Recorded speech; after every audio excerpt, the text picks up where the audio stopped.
vamos dizer assim, atualizados nessa direção. E nós sabemos muito bem que muitos dos perfis apresentados nas redes sociais não passam de fake. São mensagens mentirosas. São realidades apresentadas mentirosas. Às vezes nós abrimos um perfil e vemos algo tão bacana, viagens, conquistas, felicidade. E quando nós vamos enxergar de perto, nós lidamos com o vazio, com o desamparo, com a tristeza e com a angústia e tudo mais. Por quê? O mundo virtual, ele é diferente do real. Por isso que nessa noite eu quero falar algo muito especial com você.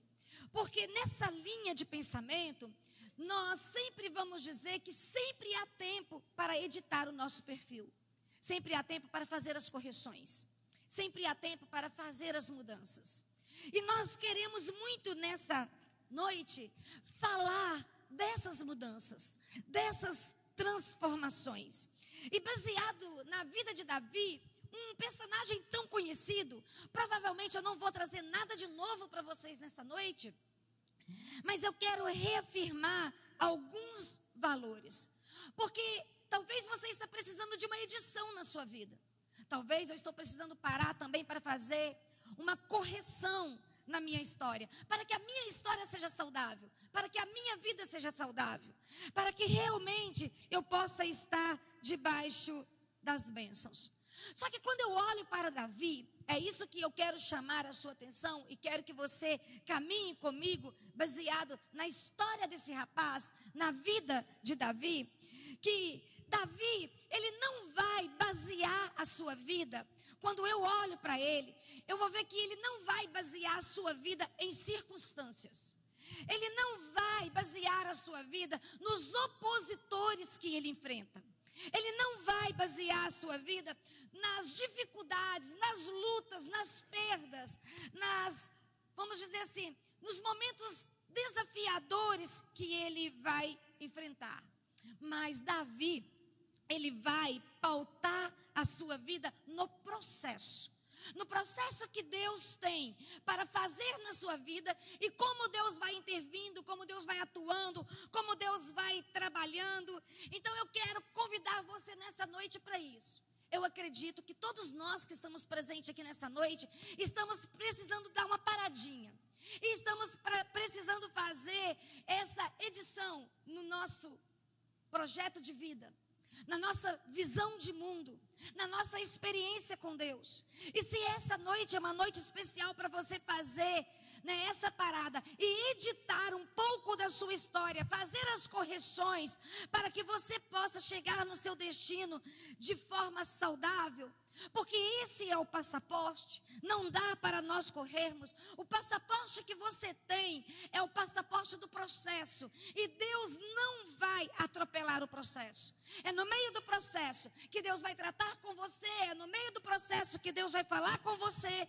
É no meio do processo que Deus vai te desafiar. Então eu quero deixar uma palavra ao seu coração. Que não peça um milagre para Deus. Porque eu e você amamos milagre e sempre estamos em busca dele. Mas peça a Deus para que você possa discernir o processo dele na sua vida. Porque muitas vezes eu e você estamos atentos e desejosos dos milagres que nós queremos. Mas nós não estamos visualizando, nós não estamos avaliando o processo de Deus. E porque não estamos visualizando e nem avaliando, nós nos esquivamos. E porque nos esquivamos, sofremos perdas significativas. E muitas vezes interrompemos o processo de Deus na nossa vida. E o interromper o processo de Deus na nossa vida é ter perdas significativas, não só significativas, perdas que não somos capazes de avaliar os danos que vamos sofrer. E Davi passou por alguns processos. E alguns processos que Davi passou, esses processos foram significativos para a sua história. E tem significado para a minha e para a sua. Porque talvez de uma maneira ou de outra, você também em uma etapa da sua vida, em um tempo, você vai enfrentar as mesmas dores, as mesmas dificuldades, porque você também está inserido no processo de transformação, de mudança, de correção de Deus para a sua vida. Se você vai para o versículo 8 do capítulo 17 de 1 Samuel, você vai se deparar que Golias, ele começa a afrontar o povo de Israel. Ele está muito se posicionado na batalha. E por ele estar muito posicionado na batalha, e por ele ser um homem experiente de guerra, um guerreiro realmente validado, legitimado pelo tempo, ele não tem medo nenhum de afrontar o povo de Israel, não só afrontar o povo de Israel, de fazer a seguinte pergunta: tem alguém qualificado aí para me enfrentar? Porque olhando de onde eu estou, com a experiência que eu tenho, com a história que eu carrego, com as habilidades que eu possuo, eu não vejo em Israel um sequer qualificado para me enfrentar. Então a primeira guerra, a primeira batalha que Davi vai enfrentar é a orfandade de um povo. Porque os filisteus eram um povo politeísta. Eles não tinham uma identidade. Eles não tinham uma experiência própria. Eles tinham inúmeros deuses que eles prestavam cultos, que eles adoravam, que eles serviam, que eles sacrificavam. Então eles não tinham uma identidade única. E diante disso, o que nós vamos dizer para vocês que Golias, ao representar o povo filisteus, ele estava representando um povo sem identidade. Ele estava representando um povo sem paternidade. Ele estava representando um povo órfão. E quais são as características de um órfão? Quais são as características de uma pessoa que não tem uma identidade estabelecida e clara para seguir? As características dessa pessoa é de uma pessoa de identidade distorcida. Por isso que Golias olhava para Israel e dizia: não tem sequer um homem em Israel habilitado para me enfrentar. Então eu sou melhor, eu sou maior e eu tenho todas as condições para vencer sozinho o exército de Israel. Ele tinha uma identidade distorcida, ele se achava. Ele era vaidoso, ele era orgulhoso, ele era arrogante. Mas não somente uma identidade distorcida. A característica de um órfão é de uma pessoa totalmente insegura. Então, se você não tem trabalhado a sua identidade em Deus, você vai lidar com essa insegurança. Mas não só a insegurança, carência. E a carência é um perigo gritante na minha e na sua vida. Daqui a pouco eu vou voltar a falar a respeito dela. Mas não só a carência, mas o senso também de desvalor. E aqui, por Golias ter uma identidade distorcida, ele troca o seu senso de desvalor para se ver como alguém invencível, como alguém incapaz de ser derrotado, como alguém incapaz de ser fracassado. Mas só que Golias não tinha clareza de uma coisa: por fazer parte de um povo politeísta, ele não sabia a quem pertencia. Ele tinha muitos senhores. Ele não tinha um senhor. Ele não tinha um pai. Ele tinha muitos senhores. E isso o colocava em vulnerabilidade. Ele era vulnerável, sem ter consciência da sua vulnerabilidade. Ele afrontava o povo hebreu, sendo que o povo hebreu tinha um Deus, tinha um Senhor. Sabia quem era o seu dono, sabia por quem lutava, sabia quem era aquele que estava ao seu lado. Então a primeira coisa que Davi tem que enfrentar na sua batalha é a orfandade, o espírito de orfandade. E ele enfrenta. E ele sabe lidar com isso. Isso não o paralisa, isso não o intimida. Mas não foi somente o espírito de orfandade que Davi teve que enfrentar. Davi também teve que lidar com a rejeição dos seus irmãos, que é algo que precisa sempre ser falado ao nosso meio e falado de forma que provoque o meu e o seu coração. No meio de uma família, um precisa cuidar um do outro. E muitas vezes nós sabemos identificar o pai, nós sabemos identificar a mãe, mas nós não sabemos respeitar os irmãos. Muitas vezes nós atropelamos os nossos irmãos. Muitas vezes nós desamparamos, nós disputamos e nós prejudicamos os nossos irmãos. E Davi estava nesse cenário, Davi estava vivendo essa experiência. Porque Eliabe, o seu irmão mais velho, que era para ser o seu protetor, que era para ser o seu tutor, o seu cuidador. Eliabe se enchia de inveja, de ciúmes, de raiva, de desprezo pelo coração de Davi. E Davi, ele vai precisar lidar com essa situação.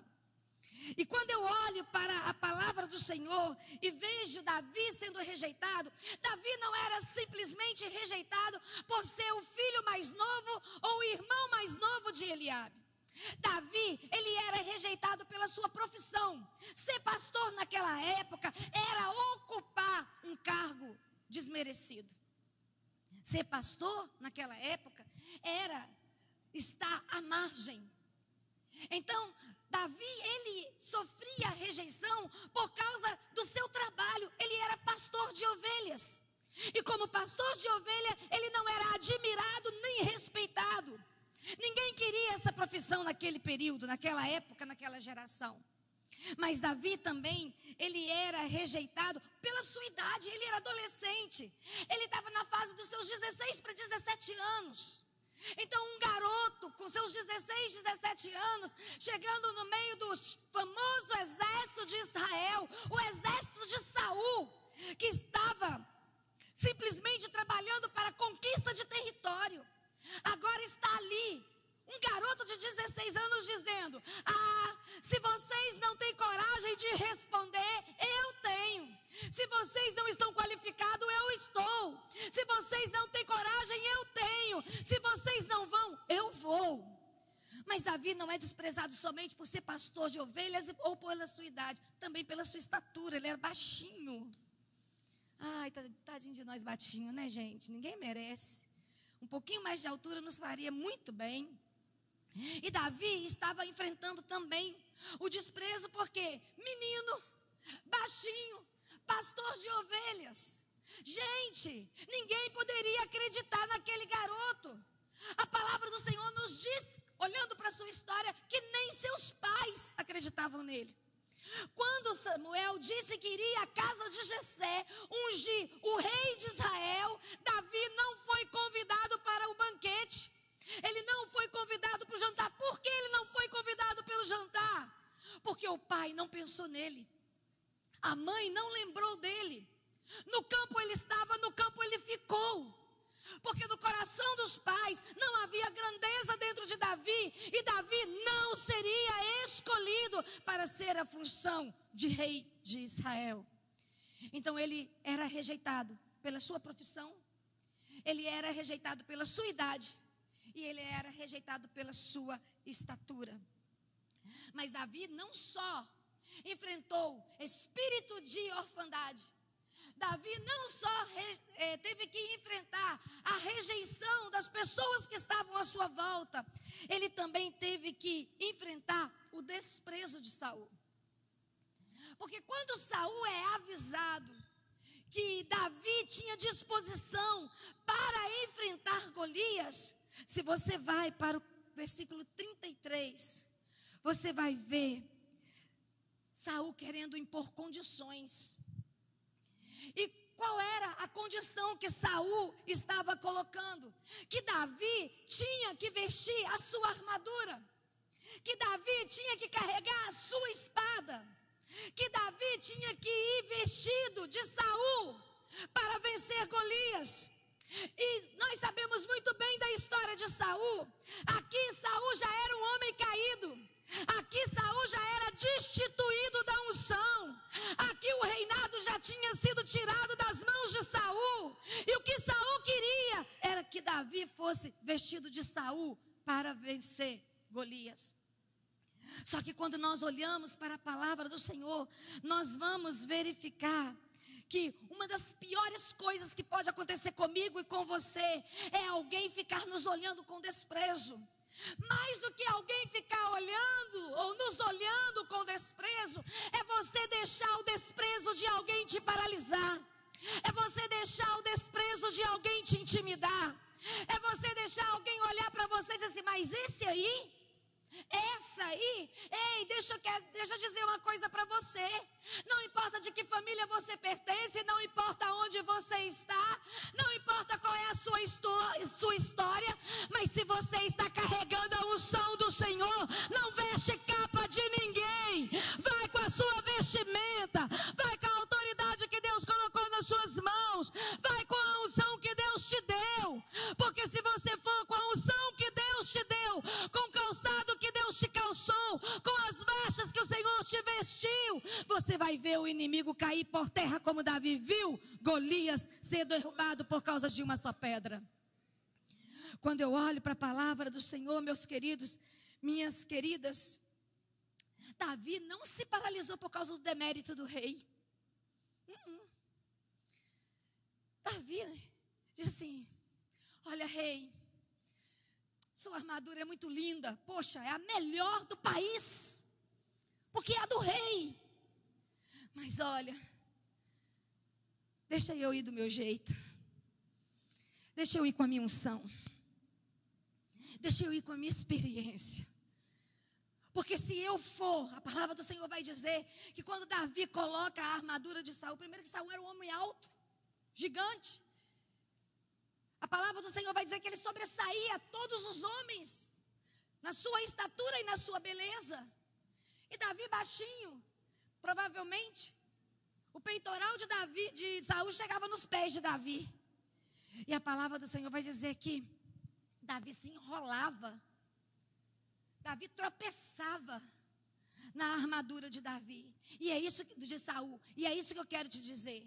Se você quiser caminhar com a unção dos outros, com a autoridade dos outros, com a experiência dos outros, você vai tropeçar no processo.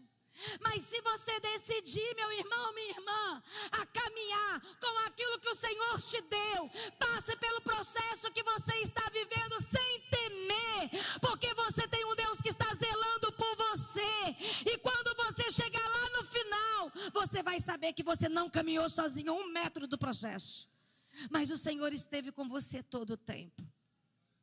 E aí quando eu paro para olhar todos os desafios que em todo tempo Davi sofria, eu lembro do apóstolo Paulo.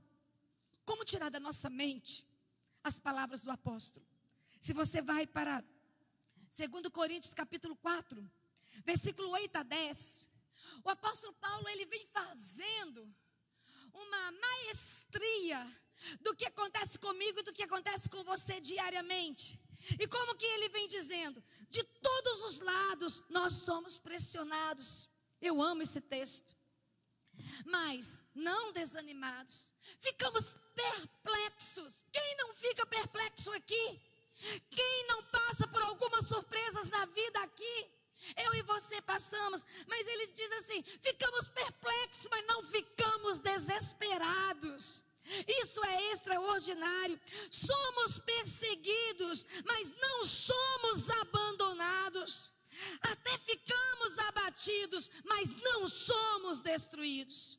E aí Paulo vai terminar dizendo, trazemos sempre em nosso corpo o morrer de Jesus, para que a vida de Jesus também seja revelada no nosso corpo.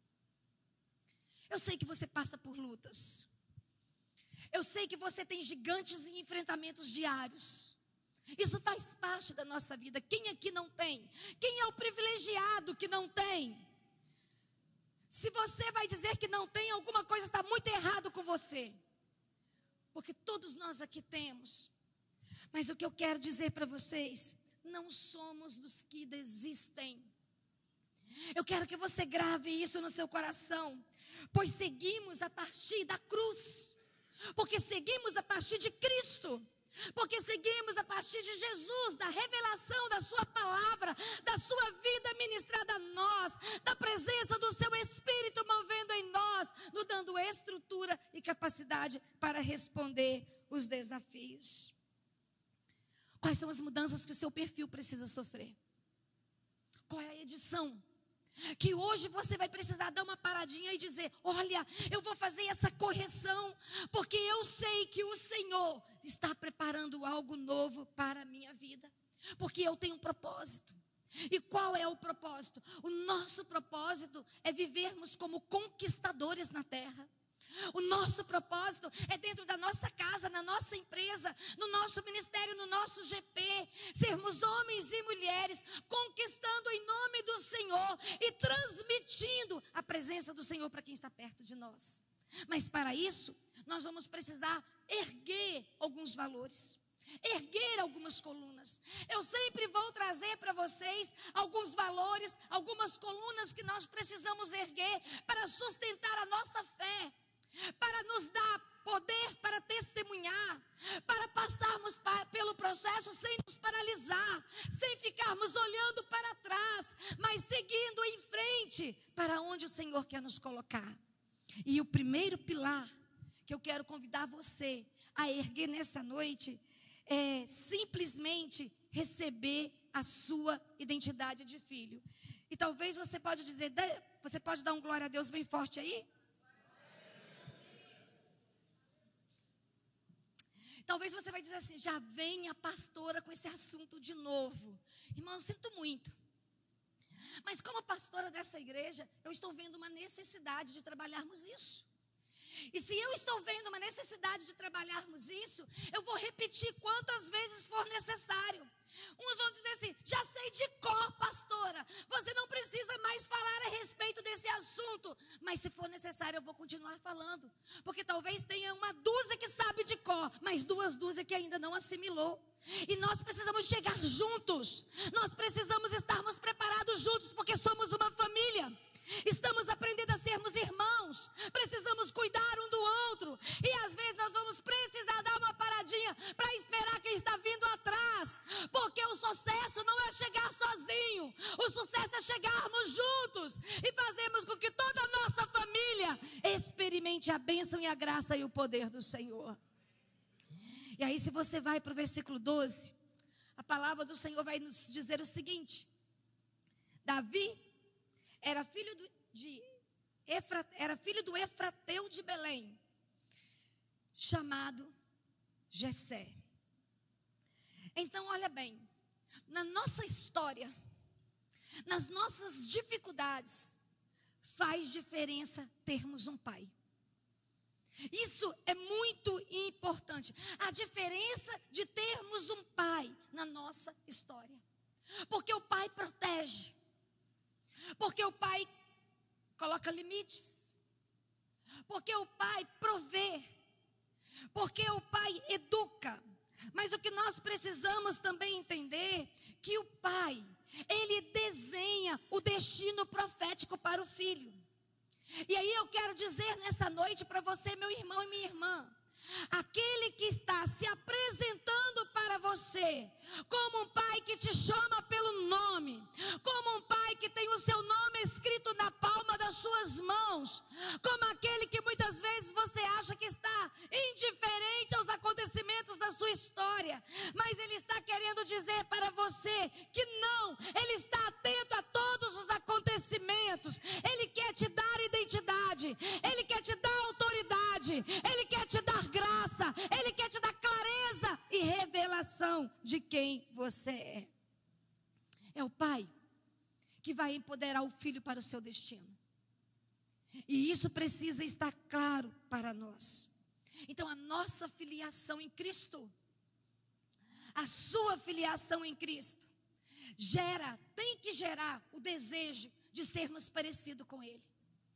A minha filiação precisa gerar em mim o desejo de ter a autoridade, de ter a intimidade, de ter a revelação, de ter o poder para testemunhar, de ter a estrutura para superar sofrimento, de ter a graça para amar quem está à minha volta, de ter um olhar para enxergar os invisíveis, para ter um ouvido para escutar o clamor daquele que precisa de socorro. Porque quando nós olhamos para Jesus, essa era a sua estrutura. Só que tem algo que mexe muito comigo. Porque a palavra do Senhor diz que quem se parece com Jesus vai construindo em si essa identidade, esse nível de experiência, essa autoridade. E João faz menção no capítulo 14, versículo 12, que aquele que crê, aquele que está enxertado na videira, aquele que tem a identidade, aquele que carrega a autoridade, essa pessoa vai poder promover coisas maiores do que Jesus promoveu enquanto estava aqui como homem. E como igreja nós precisamos disso nos últimos tempos.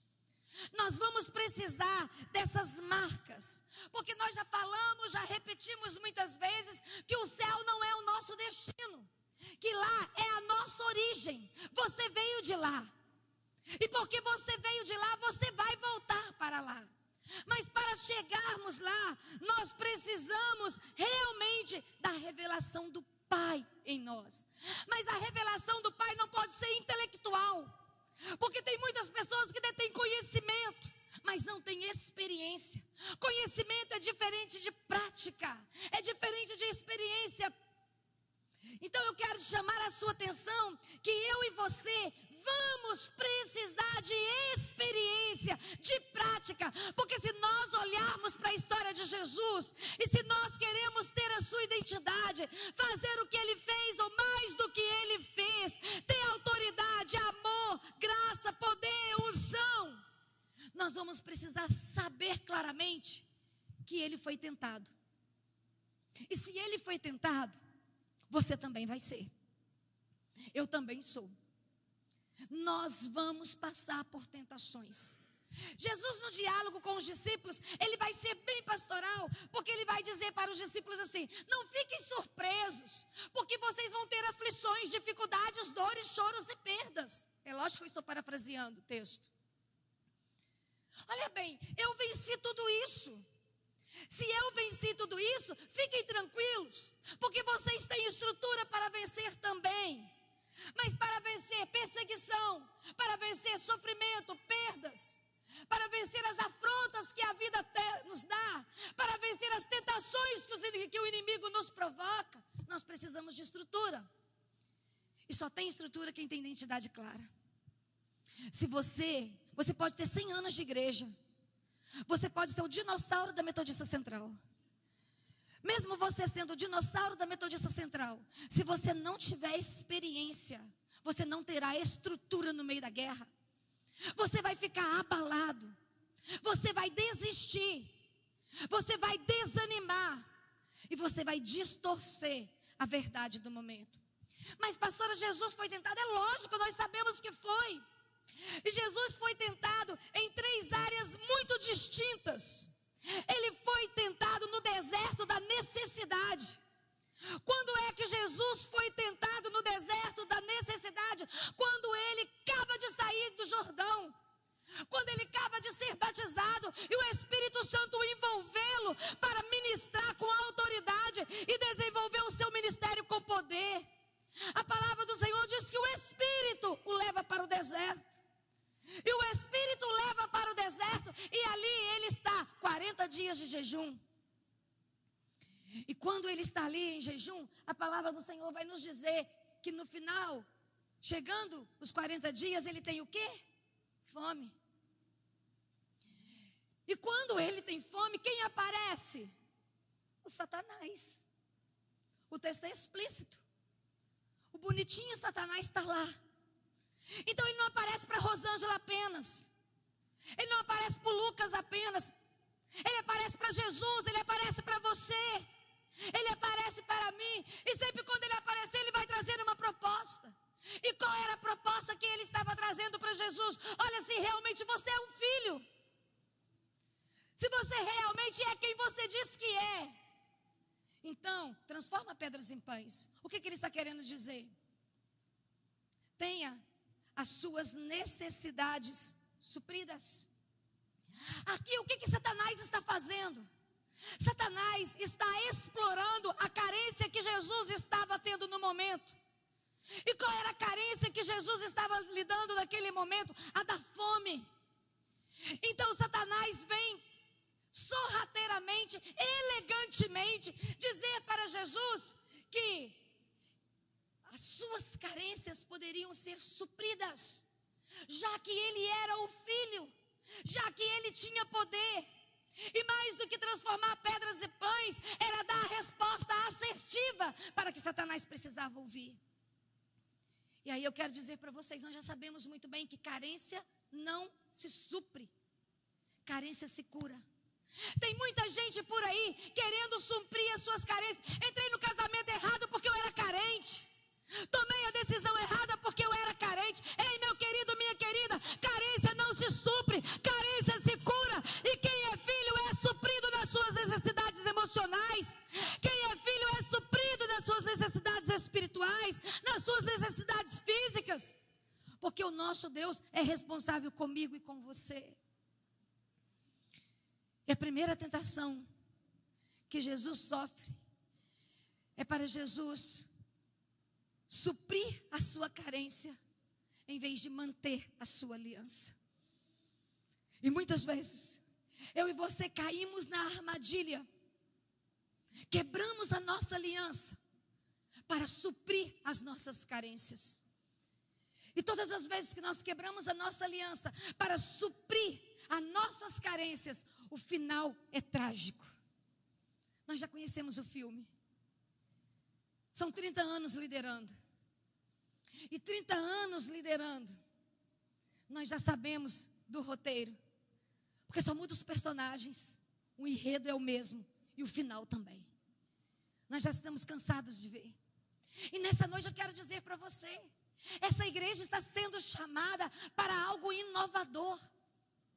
Essa igreja está sendo desafiada para editar a sua identidade.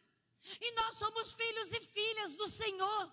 E como filhos e filhas do Senhor, nós vamos sim sermos tentados. Nós vamos passar por provações e lutas. Mas eu quero dizer, meu querido, minha querida, aquele que está no seu lugar seguro é que tem a nossa vida nas suas mãos. E está dizendo a você e a mim, não tenha medo, porque eu estou com você. Eu sou o seu Senhor. Mas Jesus não foi provado somente na carência. Se você vai para a palavra do Senhor e conhece bem a história, você vai saber que Jesus também, ele foi provado, testado, provocado no pedestal da religiosidade. Satanás começa a dialogar com Jesus e ele cria, eu acredito que um cenário imaginário na mente de Jesus, né? Não é Satanás criando na mente de Jesus, um cenário para ser apresentado a Jesus. E leva Jesus para estar, segundo o texto, no pináculo do templo. E quando Jesus está ali no pináculo do templo, o que Jerusalém representava? O que o templo representava? O templo representava altar, lugar de sacrifício, espiritualidade, lugar de entrega, lugar de submissão, lugar de rendição. E o que Satanás está fazendo? Satanás demonstra para Jesus, de uma forma extravagante, o colocando, como diz a palavra, no pináculo do templo, dizendo: olha, se você romper com a espiritualidade, se você romper com a santidade, se você romper com a autoridade, tudo vai estar diante de você. Essa era a proposta. E você não é só provocado nas suas carências, você é provocado na sua experiência espiritual. Quantas vezes Satanás traz uma proposta para você dizendo: abre mão do seu chamado, abre mão da sua unção, abre mão da autoridade que você carrega, olha, abre mão do lugar que Deus te colocou, olha, isso já passou do tempo, isso já não faz, é outra geração, é outro tempo, é outro cenário, você não precisa validar valores antigos. E aí você negocia o seu chamado, a sua unção, a sua autoridade. E aí Satanás vem e te dá uma rasteira. Mas não foi somente nas carências e na estrutura de religiosidade que ele é provocado. Ele também é provocado no que eu vou chamar para vocês de mirante da glória humana. Quando nós olhamos para a palavra do Senhor, quando nós olhamos para a história, qual é a palavra de Satanás para Jesus? Jesus, se você realmente é filho, pula daqui, se joga. Os anjos vão te socorrer, os anjos vão te livrar. Na nossa linguagem de hoje, o que a gente poderia dizer? Jesus, dá o seu show, mostra a sua glória, busca os aplausos dos homens, seja conhecido como alguém que pula de tão alta altura e fica bem, porque é um super-homem dessa geração. E muitas vezes eu e você fazemos isso. Nós trocamos a glória pelos aplausos humanos. Nós trocamos a intimidade para o reconhecimento humano. O que nós apresentamos nas nossas redes sociais, ou o que nós apresentamos nos corredores da igreja, ou o que nós apresentamos nos corredores da nossa empresa, não é o que nós somos no íntimo da nossa casa. O que nós apresentamos em público não é o que nós somos no secreto. Nós somos pessoas de autoridade, nós somos pessoas de respeito, nós somos pessoas amorosas, fiéis, andamos com Deus em público, mas lá no secreto, nós não somos nada disso.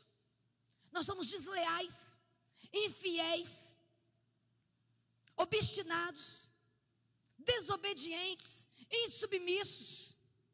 Mas nós precisamos colocar uma capa de espiritualidade, porque nós somos homens e mulheres de Deus.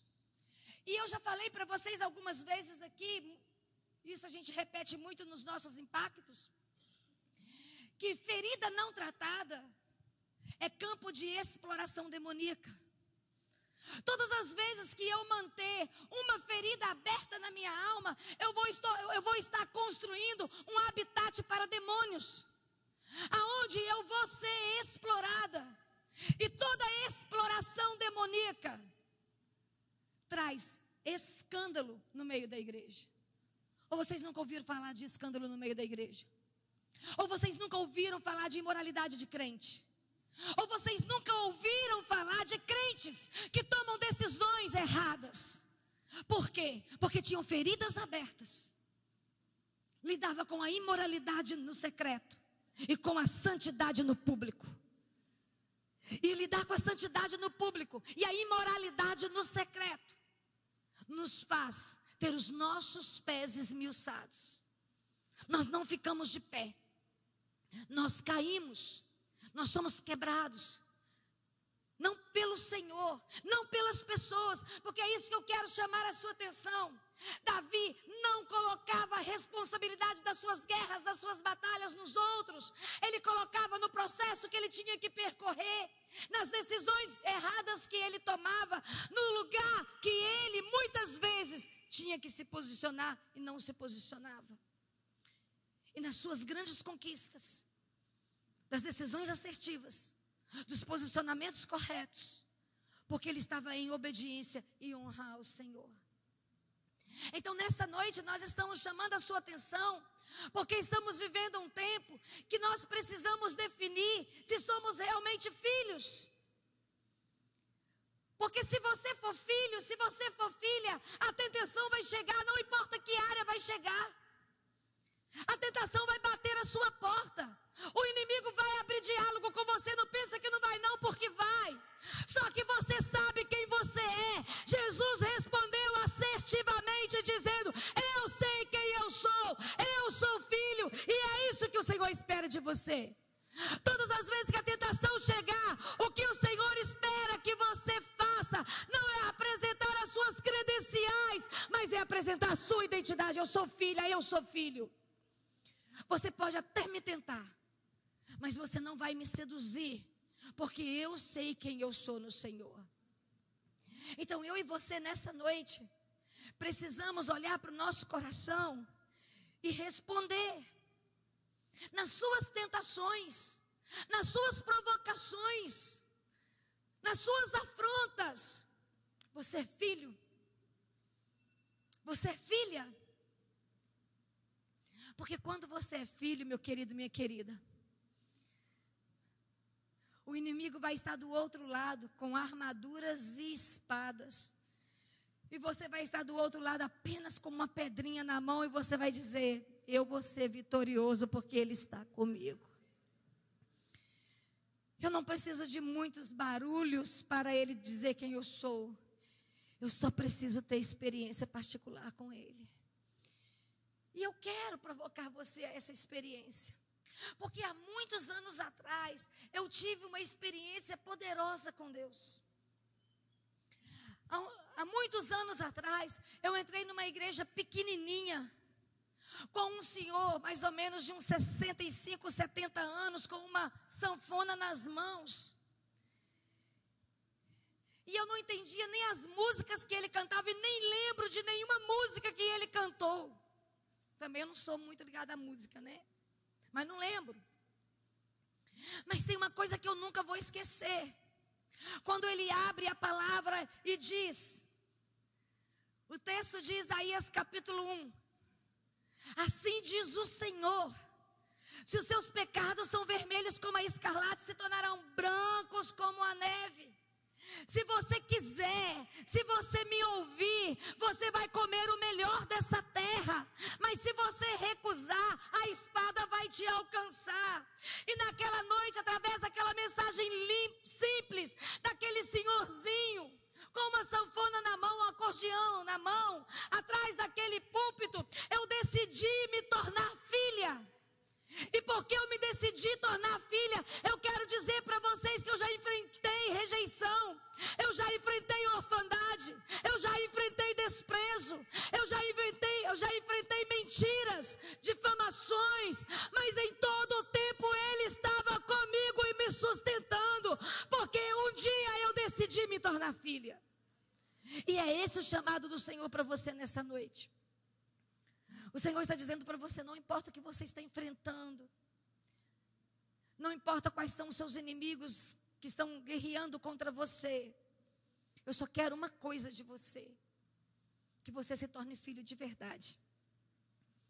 Porque se você for filho de verdade, meu querido, Satanás não vai ganhar de você. Não vai. Porque a palavra do Senhor nos garante que aquele que se torna filho e tem a sua identidade registrada, consolidada, o Senhor o protege. Então não queira ser um membro da igreja. Não queira ser um assistente de culto. Não queira ser um simpático à igreja. Porque nós temos muitas pessoas que são simpáticas à igreja. Nós temos muitas pessoas que gostam de assistir os cultos. Gente, isso é perder tempo. Eu quero dizer para você, o convite é filho, é filiação. Você precisa se filiar, porque o dia que o inimigo chegar, você vai responder corretamente e ele vai bater em retirada de você. E a palavra do Senhor diz que quando Satanás sai, os anjos chegam para servir Jesus.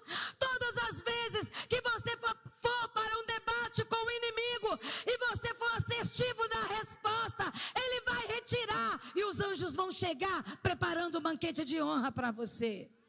Todas as vezes. Então eu e você precisamos.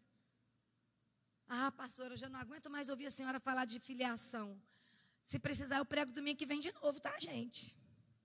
Pode ter certeza que se eu for para o meu tempo de oração e Deus ainda falar, explora mais um pouco, eu vou chegar aqui, gente, nós vamos falar de filiação de novo. Nós vamos falar de identidade de novo. E você vai se cansar de me ver falando. Mas além da identidade, se você vai para o versículo 15, você vai se deparar com outro pilar que nós precisamos construir, que é manter o foco na jornada. A palavra do Senhor nos diz assim: mas Davi ia ao acampamento e voltava para apacentar as ovelhas de seu pai em Belém. Queridos e queridas, muitas vezes nós andamos distraídos. E eu não sei se você já foi pego ou pega com alguma distração que te trouxe prejuízo. Mas eu já contei para vocês que eu já fui. E que me custou muito caro. Custou caro a minha família. Quando eu já contei para vocês diversas vezes, não vou contar de novo, a respeito do envenenamento que a minha família sofreu. Naquele dia, eu vou dizer para vocês que eu me via distraída. Deus não me falou nada. Deus não me revelou nada. Quando eu me vi, eu estava dentro de uma crise terrível para administrar. E nós estamos vivendo um tempo onde as pessoas estão muito distraídas. Tem muitas coisas chamando a nossa atenção. Em todo tempo, por todo lugar, você está sendo provocado a tirar a sua atenção do foco. Mas nessa noite, eu quero dizer para vocês que Davi, ele tinha uma missão para a sua geração. Ele tinha um chamado para o seu tempo. E o chamado de Davi para o seu tempo era ganhar a guerra contra os filisteus. Era conquistar aquela batalha. Era se legitimar como um guerreiro de Israel. Porque sobre a sua cabeça já havia unção de rei. Mas ele precisava não só ser rei, ele precisava ser guerreiro. Ele precisava de autoridade e graça diante dele, porque ele tinha uma função. Ele precisava libertar a nação. E para ele libertar a nação, não bastava ser rei, tinha que também ser guerreiro. Então eu quero dizer para você que diante da guerra que eu e você estamos enfrentando, não basta ser membro de uma igreja, nós precisamos ter olhos sobre a nossa cabeça. Nós precisamos ter vestes limpas. Nós precisamos ter joelhos firmes. Porque uma das palavras que mexe com meu coração, quando Jó está passando pela sua grande provação, ele é questionado por um dos seus amigos. E qual foi o questionamento? Ai, Jó, agora que você está sendo provado, seus joelhos vacilam? Porque é muito fácil falar de fé, é muito fácil falar de prosperidade, é muito fácil falar de milagre quando estamos vivendo isso na nossa vida.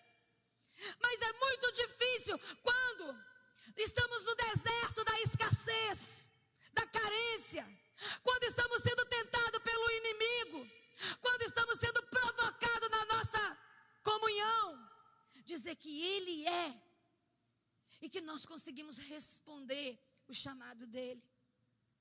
Então, meu querido, minha querida, o chamado de Davi era claro. Era de destruir, era derrubar o gigante Golias. Só que nós sempre vamos dizer que o foco, ele precisa estar sempre, não na vitória, mas o foco precisa estar na obediência. Se você não estiver claro com esse princípio no seu coração, você vai achar que a vitória é o resultado maior. A desobediência pode te deixar no caminho. Porque a palavra do Senhor vai nos ensinar no decorrer do tempo que só conseguimos chegar no alvo se nós obedecermos a voz do Senhor e a palavra do Senhor. E aí eu vou sempre afirmar: se comprometa em manter o foco, mais do que chegar na vitória. Porque você não vai chegar na vitória se a obediência não estiver coroando você. E uma palavra que o Bill Johnson usou numa das ministrações que ele fez no VOA, que nós comentamos sobre ela depois, ele diz: obediência demorada é desobediência. Ele fez a seguinte expressão: obediência tardia é desobediência. E muitas vezes eu e você ficamos nesse lugar. Nós obedecemos tardiamente. Nós obedecemos demoradamente. Nós obedecemos quando nós não temos outra opção. Nós tentamos, nós argumentamos. E aí ele vem dizer: obediência tardia também é desobediência. E aí a palavra do Senhor vai nos dizer que o foco na conquista acontece quando eu entendo o poder da obediência no processo. E muitas vezes eu e você, meu querido, minha querida, estamos negociando esse valor. Porque se eu e você formos pessoas focadas, o foco vai nos livrar da precipitação. Muitas vezes eu e você somos precipitados na nossa decisão. Tomamos decisões fora do tempo. Nos comprometemos fora do tempo. E por causa disso, essa precipitação vai nos trazer prejuízo emocional, espiritual, ministerial, financeiro e tudo mais. Porque nós tiramos os olhos do foco. O foco antecede a conquista. Então não é algo para nós negociarmos. E aonde você está focado? Em que você tem colocado o seu olhar? Porque se eu preciso então estar bem focado e ser obediente à direção desse processo que o Senhor apresenta para mim, e manter os meus olhos fixos nisso, o meu coração fixo nisso, eu também vou precisar fazer o que ainda não tive coragem de fazer. Você vai precisar fazer o que ainda não fez, para você poder experimentar o inédito do Senhor na sua vida. E muitas vezes eu e você estamos na crise, porque nós queremos o milagre, nós queremos a conquista, nós queremos o inédito, nós queremos a maravilha de Deus na nossa vida. Mas nós não temos coragem de fazer o que nós precisamos fazer. E aí, se você vai para o versículo 17, você vai se deparar com a seguinte declaração. Nessa ocasião, Jessé disse a seu filho Davi: pegue uma roupa de grãos tostados e 10 pães e leve para os seus irmãos no acampamento. O que, pastora, que você está querendo falar conosco nessa noite através desse fazer o que eu ainda não fiz? Para poder acessar esse inédito que eu estou com tanta expectativa de alcançar e ter coroando a minha vida, para dizer que vivo o milagre, para dizer que verdadeiramente Deus anda marcando a minha vida com o seu poder e com a sua graça. Primeiro, servir pessoas. Porque servir pessoas nos promove para outro nível. Já falamos, repetimos, ensinamos em todas as áreas da igreja, principalmente no curso de liderança, que estar no templo como você se encontra nessa noite é adorar, é celebrar, é congregar, é festejar. Mas nós só servimos ao Senhor quando nós estamos servindo pessoas. E quando eu e você nos dispomos a servir as pessoas, nós somos elevados a outro nível. E não somos elevados pelos homens, somos elevados pelo Senhor. Mas se você decidir servir pessoas, você vai ter que fazer para Deus, não para o homem.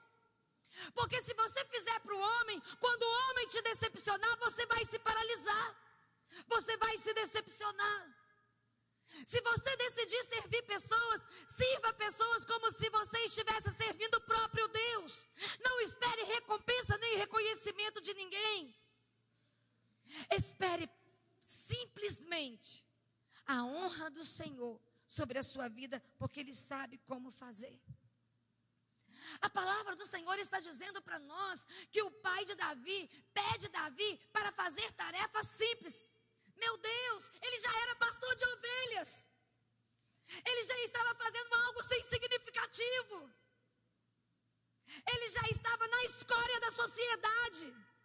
E agora esse garoto com unção de rei sobre a cabeça é mandado pelo pai para fazer tarefas ainda mais simples. Levar lanche para os irmãos. Só que o que a gente encontra esse rapaz fazendo? Ele não vai dizer, sou rei de Israel, pai. Samuel já derramou unção sobre a minha cabeça. A palavra do Senhor vai nos mostrar que Ele não despreza as pequenas tarefas. E é isso que eu quero te desafiar. Não despreze as pequenas tarefas. Porque não é o que você faz, é como você faz. Se você faz com graça, se você faz com excelência as pequenas tarefas para Deus, Deus vai poder confiar nas suas mãos grandes responsabilidades. E quando essas grandes responsabilidades chegarem, você vai estar muito pronto para executá-las. Porque você sabe executar pequenas tarefas com excelência, com dignidade e com respeito. E aqui nós estamos vendo esse garoto, já com óleo na sua cabeça, ainda mantendo a função de pastor de ovelhas e levando o lanchinho para os irmãos. Então eu quero dizer para você, se você crê no destino profético para a sua vida, se você tem uma palavra revelada de Deus, do que Ele quer fazer com você, aonde Ele vai te colocar, comece a executar as tarefas simples. Comece a executar as pequenas tarefas, para que Deus possa cumprir toda a sua proposta, todo o seu propósito na sua vida. Não negligencie as pequenas tarefas da sua agenda. Porque eu vou repetir, não é o que faço, é como faço. Como eu limpo essa cadeira da igreja, como eu atendo essa pessoa no gabinete, como eu prego esse sermão,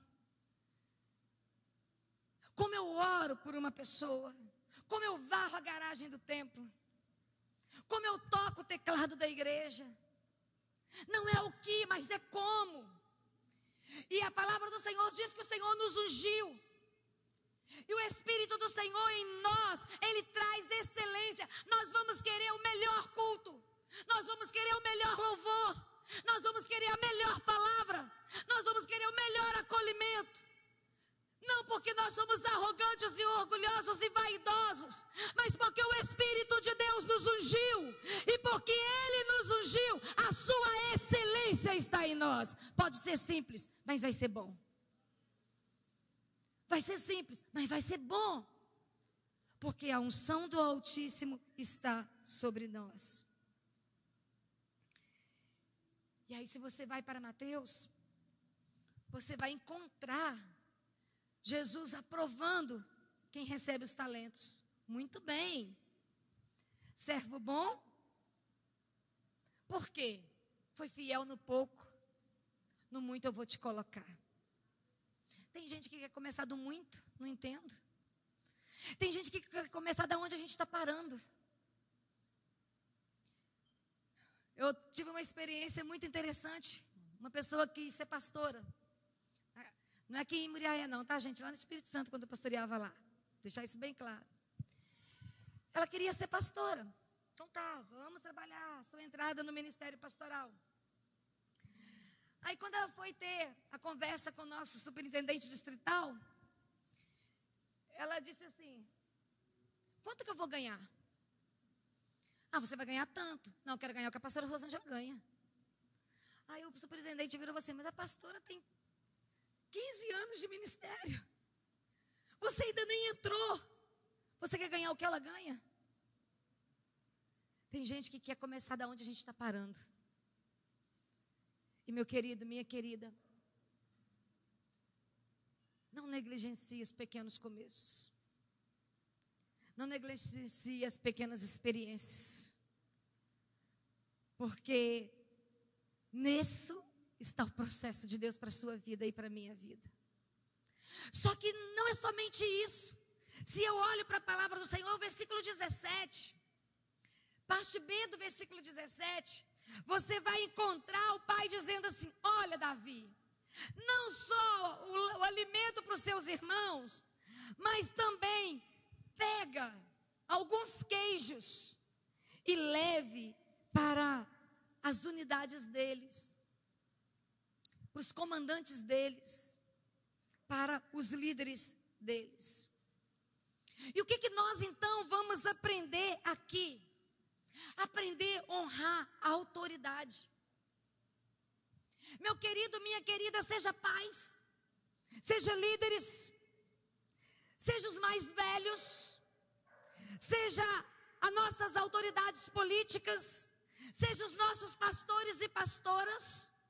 A palavra do Senhor vai nos orientar que se nós queremos editar o nosso perfil e nos tornar homens e mulheres conquistadores, se nós queremos trazer na nossa bagagem essa experiência de ir rompendo os nossos limites e alcançando aquilo que Deus tem programado para nós, planejado para nós, nós vamos precisar aprender a respeitar as nossas autoridades.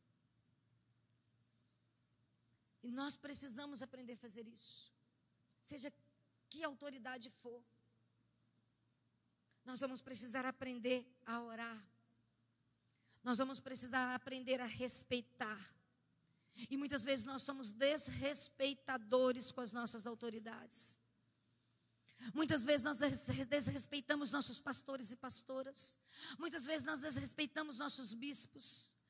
Muitas vezes nós desrespeitamos as nossas autoridades políticas. Ah, pastora, mas é um bando de ladrão. Irmão, eu não quero saber. Eu não quero saber o que eles fazem, o que eles dizem. Eu não quero ser alienada, não. Eu sou consciente. E a minha consciência eu manifesto na hora das minhas decisões. Mas não cabe a mim ficar abrindo a minha boca e promovendo desonra. Porque a palavra do Senhor nos ensina o contrário. Nós estamos na contramão da sociedade. Nós estamos na contramão da cultura da desonra. Os nossos pés estão inseridos na cultura da honra. E já de antemão, eu quero lembrar para vocês o prejuízo que as eleições presenciais trouxeram para a igreja, para as nossas famílias e para os nossos relacionamentos. Eu vi gente saindo da igreja. Eu vi amigos quebrando relacionamento.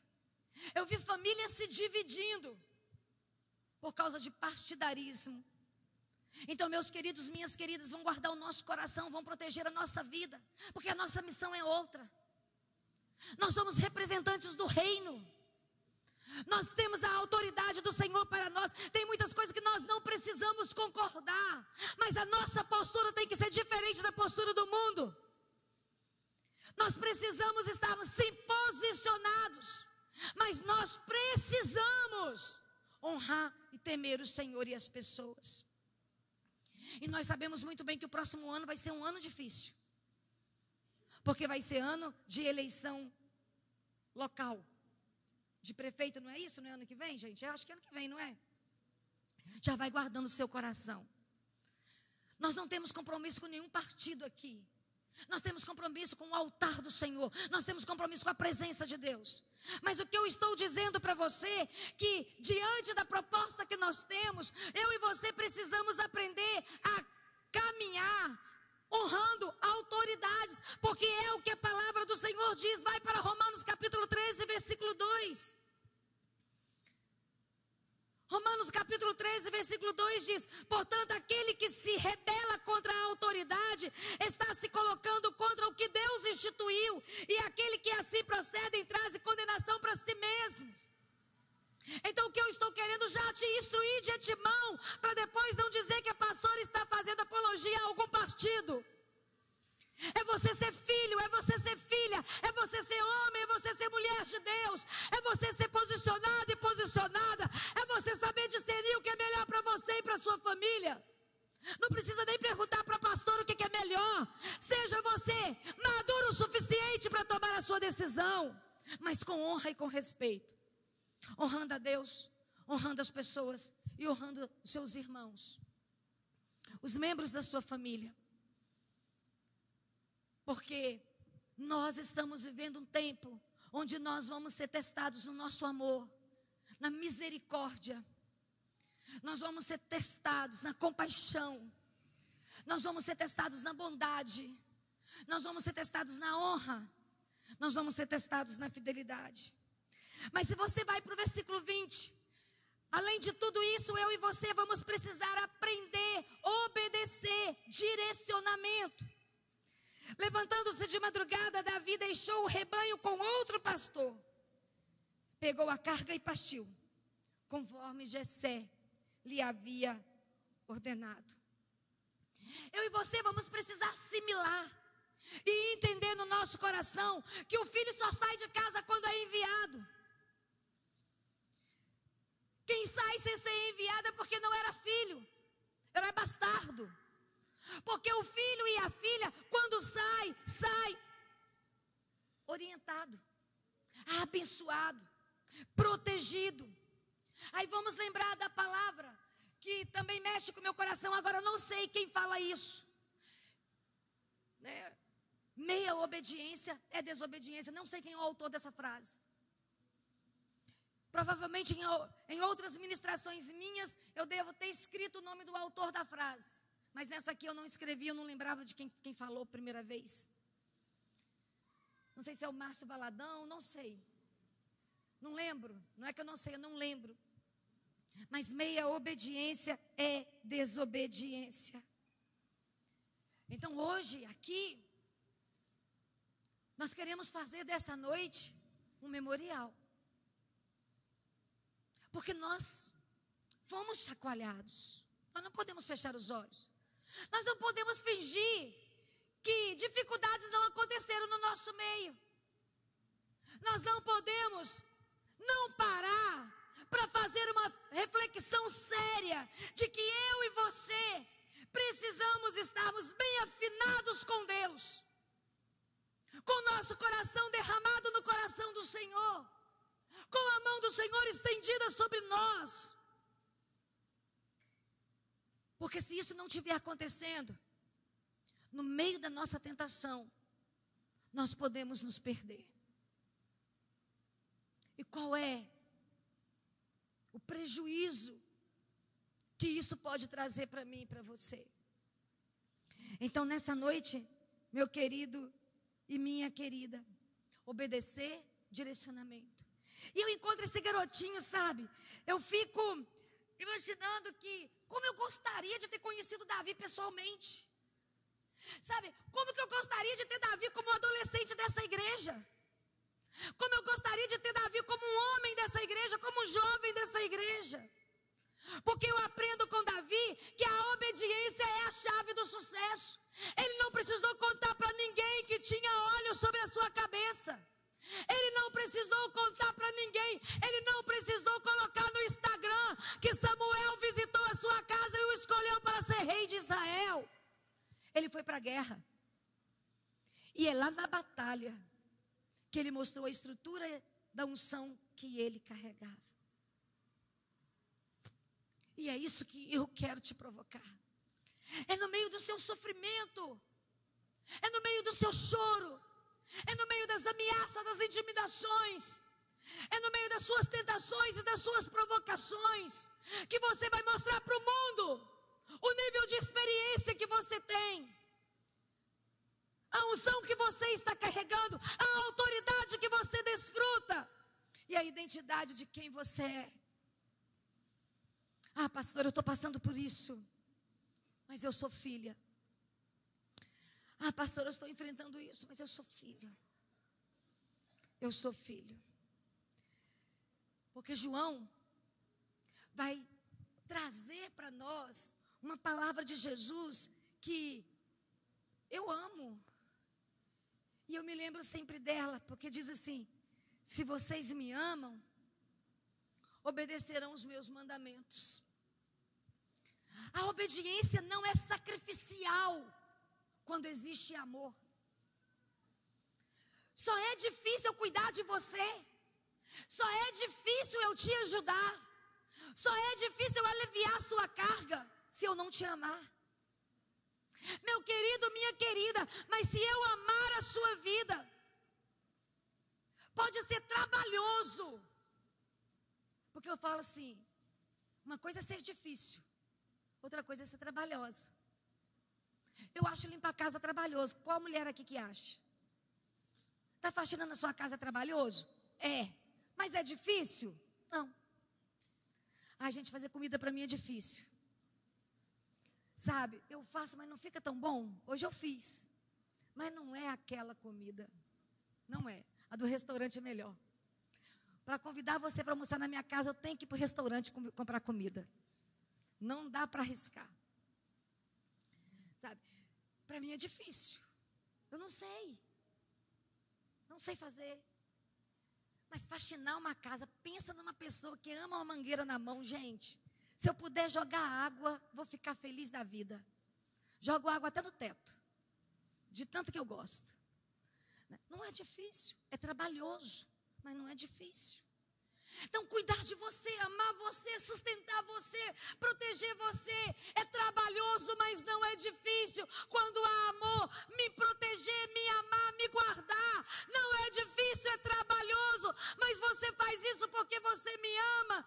Então, eu vou aprender com esse rapaz, e no ensinamento de Jesus, se nós amamos o Senhor, nós guardamos aquilo que Ele orienta, aquilo que Ele ensina. Então não vai ser difícil para nós. E o filho tem prazer em obedecer o seu pai. E ele tem a certeza que a direção do pai aponta para o lugar mais seguro e o melhor lugar que ele poderia estar. Mas nós precisamos então conquistar a nossa vitória a partir da nossa identidade. Vamos para o versículo 39. Davi prendeu sua espada sobre a túnica e tentou andar, como eu já falei antes, pois não estava acostumado com aquilo. E disse a Saul: não consigo andar com isso, pois não estou acostumado. Então arrancou tudo aquilo ali, só pegou a sua pedrinha e foi em direção ao... Eu ia falar Sansão, gente, Golias. Bem assim, Sansão, Golias. Foi em direção ao Golias. Deixa eu dizer uma coisa para vocês. Só quero lembrar uma coisa. Golias não representava apenas a autoridade, preste bem atenção disso, de um exército, de uma nação. Davi levantava uma bandeira de... Golias levantava uma bandeira de orfandade. E quando Davi parte em direção a ele, era isso que Davi estava dizendo. Olha, Golias, não é só destruir o valente do exército opositor, é dizer que Israel tem pai, que Israel tem Senhor, e entender que quem está debaixo desse senhorio, quem está debaixo desse governo, quem está debaixo dessa autoridade é satisfeito e completo. Essa é a diferença. O quanto eu e você, a nossa conquista não é na casa nova que vamos morar, não é na viagem nova que vamos fazer, não são nos amigos novos que vamos conquistar. A nossa satisfação é no Deus que nós amamos, que eu e você não vamos precisar usar a armadura de ninguém, nós vamos precisar apenas caminhar no nível da nossa experiência, da nossa identificação com o Senhor.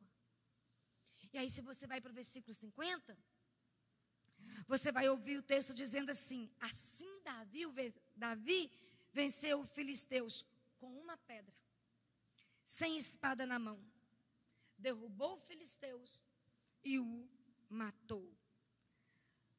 Nossa maior guerra, ou nossa maior arma, é a nossa identidade restaurada. Então, nessa noite, meus queridos, eu gostaria de convidar você a curvar a sua cabeça, mesmo sentado onde você está.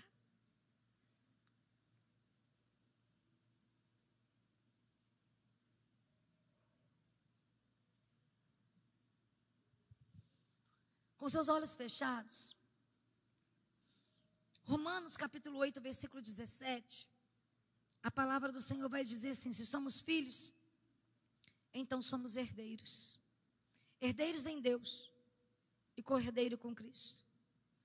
Se de fato participamos do seu sofrimento, para que também participamos da sua glória. Essa é a noite de você editar o seu perfil.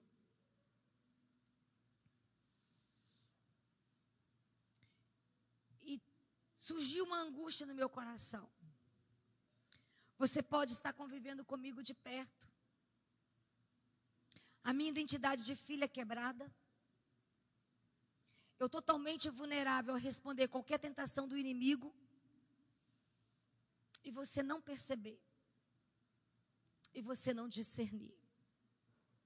Eu posso estar caminhando perto de você. Com a sua identidade de filho quebrada. E você correndo o risco de sofrer os maiores abusos. Os maiores prejuízos da sua história. Sem eu conseguir enxergar. Sem eu conseguir perceber. Então, nessa noite, nós vamos precisar de algo. Algo que só o Espírito Santo pode trazer no meu e no seu coração. Que é a humildade. Humildade para reconhecer que mesmo tendo experiência com Deus, eu e você precisamos corrigir o nosso perfil. Eu e você precisamos restaurar a nossa identidade. Porque eu quero ser muito pontual com você.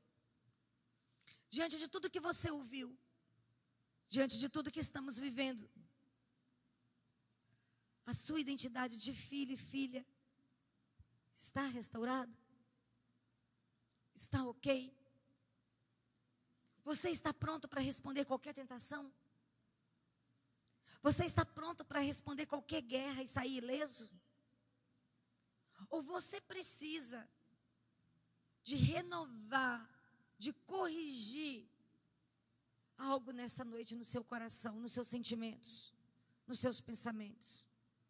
Então eu quero convidar você a colocar-se de pé nesse momento.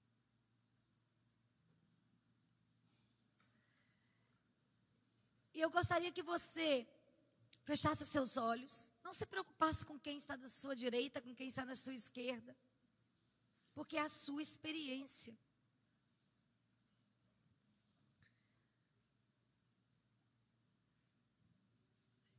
Essa noite é uma noite para você editar o seu perfil. E o que precisa estar? Eu sou filha. Eu sou filho. É isso que precisa. Eu sou filha. Eu sou filho. Meu querido, minha querida. Quais guerras você está enfrentando? Você pode me responder? Quais lutas você está travando aqui na sua mente? Que nessa noite você vai precisar dizer: Deus, eu amo o Senhor, eu sirvo o Senhor, mas eu tenho lidado com tentações. E eu preciso da minha identidade plenamente restaurada para poder assertivamente responder às tentações. Você tem coragem para se humilhar diante do Senhor nessa noite e reconhecer, seja no seu trabalho, seja na sua família, seja na sua experiência com o Pai, seja no seu ministério, você tem passado por lutas e provações? E que você precisa de fortalecimento e encorajamento? Você precisa de unção nova? Hoje você vai voltar para casa e você vai editar mesmo o seu perfil. E lá no seu perfil você vai colocar: sou filha, sou filho. Minha identidade é no Senhor. E nas ruas, quando você passar pelas ruas, você vai dizer: eu posso ser tentado, mas o inimigo não vai conseguir me destruir, porque eu estou restaurado o suficiente para responder corretamente.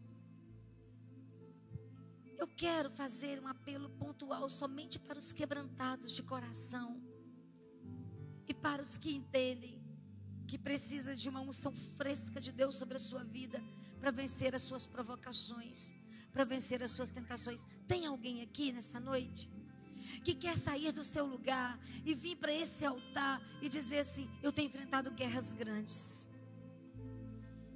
Eu tenho enfrentado batalhas visíveis e invisíveis. O inimigo tem me provocado, tem me humilhado, tem me machucado. Mas nessa noite é aqui nesse altar que eu quero me prostrar. É nesse altar que eu quero dizer: restaura meus sonhos, restaura minha força, restaura minha coragem, restaura minha esperança, restaura a unção do Senhor sobre mim, restaura a capacidade de responder, restaura minha fé. Se você está vivendo guerra, saia do seu lugar e vem para o altar do Senhor. Não fica